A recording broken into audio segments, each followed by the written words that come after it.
The Lakers have the cap space to re-sign LeBron James right now. Free agency opens Tuesday, and they are letting the most accomplished player in franchise history just sit there with no offer on the table. That sounds like a snub. It isn't. It's a strategy, and it's a calculated gamble. Today, why the Lakers have not re-signed LeBron James and the exact players they're chasing before they do. Let's break it down. Here's the plan for this one. First, the one thing the Lakers have already settled. Then, the one domino they refuse to touch, LeBron. Then the real reason why, which has two layers, not one. Then the exact players they're targeting first. And finally, whether this gamble is genius or a disaster waiting to happen. The reporting is sourced, the read is mine, and I promise you, the reason is not what most people think. This is Game is Culture. Quick thing before we dig in, if you like the real story behind the headlines, broken down with data, subscribe. It's free and it helps a ton. And stick around for the second reason LeBron is waiting, because it has nothing to do with LeBron at all. Now, the setup. First, this is Luka's team now. Start with where the Lakers actually are. They went 53-29, the 4th seed in the West, and then got swept right out of the first round by Oklahoma City. They've already locked up Austin Reeves on a 4-year, $185 million deal. And make no mistake, the front office has signaled loud and clear, this is now Luka Doncic's team, which means LeBron James, at 41, is no longer the man they build around. He's the last piece, not the centerpiece. Hold that thought. And why wouldn't it be? Luka Doncic just averaged 33.5 points, 7.7 rebounds, and 8.3 assists, leading the entire NBA in scoring and in made threes. He is 26 years old and one of the 3 best players alive. The entire franchise now orbits him. So when Luka talks about what this roster needs, the Lakers don't just listen, they build around it. And Luka has been crystal clear about what he wants. He's told them the team needs an upgrade at center, a true big man who can roll to the rim, catch lobs, and protect the paint. Look at the Lakers' defense last year, 19th in the league, soft in the middle. Doncic has made fixing the 5 the defining task of this offseason. Remember that demand, because it is the actual reason LeBron is still waiting by the phone. So why is LeBron waiting? Here's the real reason. Layer 1. It's the order of operations. The Lakers have a chunk of cap space, and they want to spend it on the center and the wing first, building a roster good enough that they can then walk up to LeBron and say, take a discount, and we'll hand you a real shot at a title. The reporting backs this up. Talks have been light. LeBron hasn't even fully committed to coming back, and one breakdown is literally titled, "The Center Hunt Could Cost Them LeBron." They are spending first and circling back to him with whatever is left. And here's layer 2, the one nobody talks about. The Lakers aren't only sending a message to LeBron, they're sending one to Luka. The pitch to Doncic is simple. This is your team. Watch what we do this summer.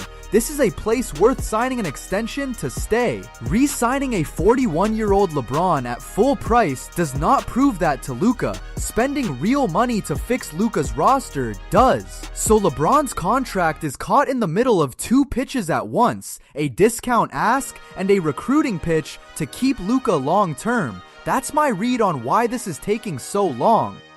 The money makes it possible. The Lakers project to have somewhere around $48 to $52 million in cap space, partly because Reeves' new deal is still sitting on the books as a temporary cap hold rather than his full salary. That space is earmarked for the roster first. LeBron would then be brought back using his own rights with what's left. The whole sequence only works if they spend smart before they spend on him. Target 1, the center. So who are they actually chasing? Priority number 1 is Luka's center, a lob-catching, rim-protecting 5. The problem is, the market is thin. DeAndre Ayton is expected to pick up his $8.1 million option as a stopgap. A fine finisher, but not the long-term answer. Jock Landale is available at 10.6 points and 5.7 boards a game, but as reporters note, he isn't the lob threat Luka is looking for. Mitch Robinson's name is out there too. The perfect fit might not even exist in free agency, which is exactly the problem.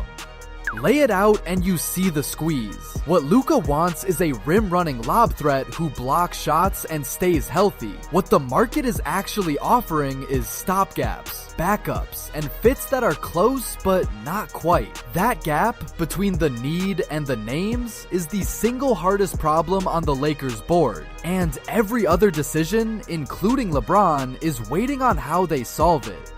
Target 2, the wing. The second need is a 3-and-D wing, someone to slot between Luka and Reeves and guard the athletic scorers that gave Los Angeles fits. And they've been busy here. They're linked to Zaire Williams, a young, athletic 6'9" wing the Nets are letting go. They're in on Dean Wade, a proven 3-and-D forward from Cleveland. They've shown interest in Cameron Johnson for his shooting, and they even called Oklahoma City about Lou Dort, the best perimeter stopper potentially available. The theme is obvious: get younger, longer, and tougher on the wing.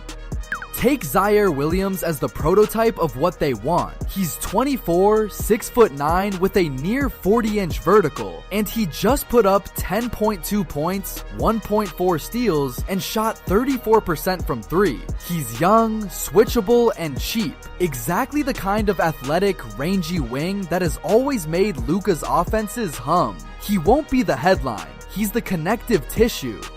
And the reason the shooting matters so much is spacing. If the Lakers add a non-shooting center for Luka, the wings around him have to space the floor, or defenses just wall off the paint. So the targets all have to clear the bar. League average from 3 is around 36%. Dean Wade is right there at 36.2. Zaire Williams a touch below at 34.3. The Lakers need these role players to knock down the open looks Luka creates, or the whole offense gets cramped.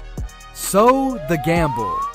Here's the risk in waiting. Free agency is a feeding frenzy, and the best version of LeBron's market might not sit around. Other teams are circling. The Warriors reportedly want to pair him with Curry and Anthony Davis. If the Lakers spend first and take too long, they could lose LeBron for nothing, or get squeezed into overpaying the exact discount they were trying to avoid. The order of operations is logical. It's also a real bet, with the greatest scorer in league history hanging in the balance. So the whole offseason splits into two outcomes. If the plan works, the Lakers land Luka's center, add a 3-and-D wing, and LeBron happily takes a discount to chase a title with a real roster. If it backfires, the center market dries up, the wing options sign elsewhere, and LeBron walks or forces an overpay. Same front office, same cap space. The only difference is execution and timing. So, the verdict. Here's my call on the strategy itself. Waiting on LeBron is not reckless, and it's not a guaranteed win either. It is a smart, disciplined plan with real downside, prioritizing the roster Luka needs over sentiment for a 41-year-old legend. On my dial, it lands on smart, but with the needle leaning toward risky, because the margin for error is thin and the clock is loud. Good process, nervous execution. Remember Luka's demand from the start, the lob-catching, rim-protecting center. That request is the key to this entire delay. The whole wait is one bet, that fixing the roster first convinces Luka this is worth a long-term extension, and convinces LeBron to take less for a real contender. Where could I be wrong? If they nail the center and the wing, this looks brilliant by August. If the market beats them to it, they will have gambled with the greatest player they've ever had and lost the leverage. Process and timing. That's the whole story. So that's the real reason. The Lakers haven't re-signed LeBron because they're trying to build the team first, prove it to Luka, and then ask LeBron to chase one more ring at a discount. Smart, but a gamble. So tell me, would you make LeBron wait while you fix the roster, or lock him up the second the window opens? Drop it below. And we are so close to 1,000 subs, so subscribe to stay up to date.